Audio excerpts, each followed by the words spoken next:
So guys, the Meteor FR9. Let's talk about what should you expect from the next event jet coming for Israel. I gotta say, it's an aircraft that not a lot of people will probably wanna get, but at the same time I see a lot of people having the curiosity and basically wanting to get it to basically have a kind of a collector's item there, right? So let's talk about the aircraft, the differences between the F8, which this aircraft comes from, and of course what you should expect from it, and a little bit of the history behind the aircraft for the Israelis, right?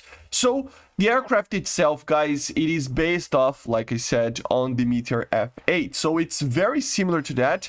And the idea here was to have a post-war British fighter reconnaissance jet. So the idea was that we could use, or they could use a Meteor, which is a fighter, the main fighter in the 50s and late 40s of the British, to actually have a reconnaissance aircraft and have kind of a multi-role aircraft, reconnaissance and fighter, or a reconnaissance aircraft that can defend itself, right? So the idea here is that it was the same aircraft. The main difference between the FR.9 and the F8 are basically two, okay? So it has a different nose, so the nose itself is a bit different. It remained with the four 20mm guns, but with cameras and other apparatus on the nose to actually use as reconnaissance aircraft, okay? Other thing is that, the second thing is that they increased the amount of fuel that the aircraft could take. So it could actually take some larger fuel tanks under the aircraft, and with that it could actually increase by a lot the flight range. It was a very, very big fuel pod that it was actually used under the fuselage of the aircraft, right? So this is the two differences. Apparently, according to most sources, the Israeli one never utilized rockets, the AP rockets, right? So, or the AR rockets, sorry. So it's kind of weird, but, technically, even though in the dev blog that they shared yesterday, they said that he would use rockets, technically, I don't think he ever used one.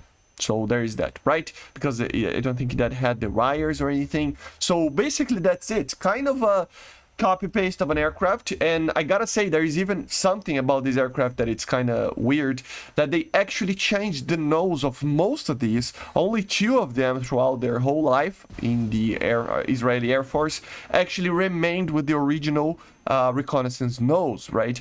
Most of them, I think it was 7 or 8 or something like that, they were actually changed to the nose of the F8. So the FR9s kind of became the F8 eventually anyway, just with increased fuel, capacity. So yeah, it's a very, very similar aircraft to the F8. Pretty much the same, to be honest, in most of the Israeli service, okay?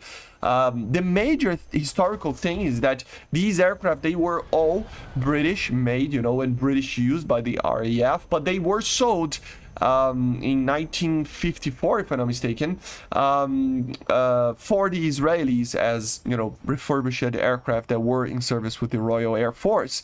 Other things that it's very interesting is that, of course, the idea here was to replace the aging mosquitoes that they used for reconnaissance. Like I said, kind of weird because eventually only two of them remain with the photo reconnaissance nose, but still it is something that was used like that. In 1955, these aircraft were the first jets in the jet era to actually have air-to-air kills against Egyptian vampires in the south part of Israel, when vampires invaded airspace there, and they shot down the two of them, and it was like 4, but 2 of them fled or something like that, and then the 2 meteors destroyed the 2 vampires. No shoots or anything, so kind of sad, but still, that was the beginning of the era of jet combat with the Israelis, right?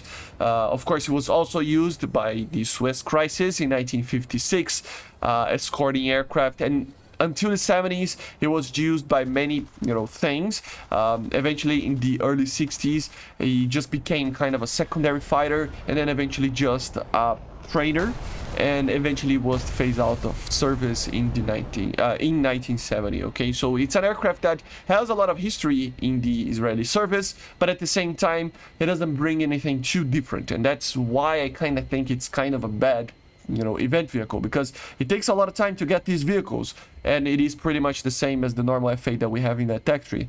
So yeah, I guess it's a way of adding the FR9 to the game, but again, the only difference here will be the nose and extra fuel. So this is what you can expect. This is a little bit of the history. I see you guys on the next one. Make sure to subscribe, leave a like, leave a comment, and bye guys, see ya.